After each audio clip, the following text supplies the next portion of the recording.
মই কোৱাৰ দৰে ভাৰত বনাম দক্ষিণ আফ্ৰিকাৰ মাজতে এবাৰ টি20 বিশ্বকাপৰ ফাইনেল হ'বলৈ গৈ আছে আৰু আপোনালোকে দেখিলেই যে ইংলেণ্ডৰ দলটিক একেবাৰে আমাৰ ভাৰতীয় ক্ৰিকেট দলে কেনেকৈ হৰুৱাইছে, একেবাৰে লজ্জাজনকভাৱে হৰুৱাইছে আৰু ভাৰতীয় ক্ৰিকেট দলে ফাইনেলৰ টিকেট পাবলৈ সক্ষম হৈছে আৰু কেপ্টেইন ৰোহিত শৰ্মাই ৰেকৰ্ড গঢ়িবলৈ সক্ষম হৈছে।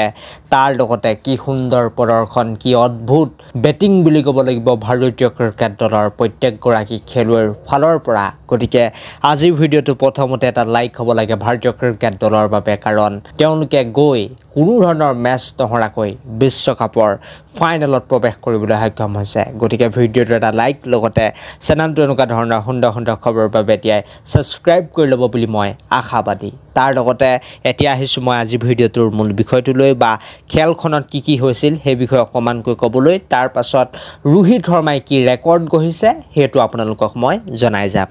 আৰু প্ৰথমতে আচলতে খেলখনত কি হৈছিল, ইংলেণ্ড দলৰ অধিনায়ক জছ বাটলাই টছত জিকিলে আৰু টছত জিকি তেখেতে ক'লে যে আমি প্ৰথম বলিং কৰিম, আৰু সেইটো এটা বেয়া ডিচিশ্যন বা ৰং ডিচিশ্যন বুলি ক'ব লাগিব, কাৰণ ফিল্ডখন বহুত বেছি শ্ল' আছিল আৰু ইংলেণ্ডৰ যিসকল বেটছমেন আছিল তেওঁলোকে একেবাৰে স্পিন খেলিব নোৱাৰে বা স্পিন বলত তেওঁলোকে ভাল বেটিং কৰিব নোৱাৰে, বিশেষকৈ শ্ল' পিষ্টত। আৰু সেইবাবে মই যোৱা দুটা দিনৰ আগতে প্ৰিডিকশ্যন কৰি দিছিলোঁ বা কৈ দিছিলোঁ যে আমাৰ ভাৰতীয় দলে এইবাৰ বিশ্বকাপৰ ফাইনেল পাব আৰু ট্ৰফিও জিকি আনিব, কোনো চিন্তা কৰিব নালাগে। মহেন্দ্ৰ সিং ধোনীৰ পাছত ৰোহিত শৰ্মাই এইটো ৰেকৰ্ড গঢ়িব যে টি20 বিশ্বকাপৰ ট্ৰফি জিকাব আমাৰ দেশবাসীক এজ এ কেপ্টেইন, আৰু সেইটো এতিয়া হ'বলৈ গৈ আছে। দক্ষিণ আফ্ৰিকা বনাম ভাৰতৰ ফাইনেল হ'ব বুলি মই দুদিনৰ আগতেই, যোৱা দুটা দিনৰ আগতে মই কৈ দিছিলোঁ। আপোনালোকে যদি মোৰ ভিডিঅ' চাই থাকে বা যিসমূহে মোৰ ইউটিউবৰ প্ৰতিটো আপডেট পাই থাকে তেওঁলোকে হয়তো গম পাব, ইউটিউবৰ মই কমিউনিটি পষ্টৰ সহায়তো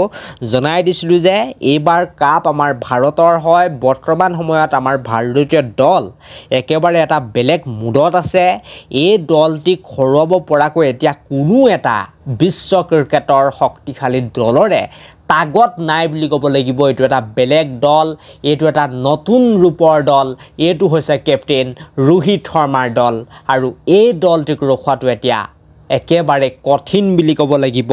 কি সুন্দৰ তেওঁলোকে ক্ৰিকেট খেলিছে, প্ৰায়বিলাক মেচতে তেওঁলোকে যিদৰে আচলতে পাৰফৰ্মেঞ্চ দেখাইছে, সেইবাবে মই যোৱা দুটা দিনৰ আগতে প্ৰিডিকশ্যন কৰিবলৈ বা আগতে মই ক'বলৈ বাধ্য হৈছোঁ যে এইবাৰৰ বিশ্বকাপ কেৱল আমাৰ ভাৰতীয় দলেই জিকিব, ডিজাৰ্ভ কৰে তেওঁলোকে ট্ৰফি জিকাটো।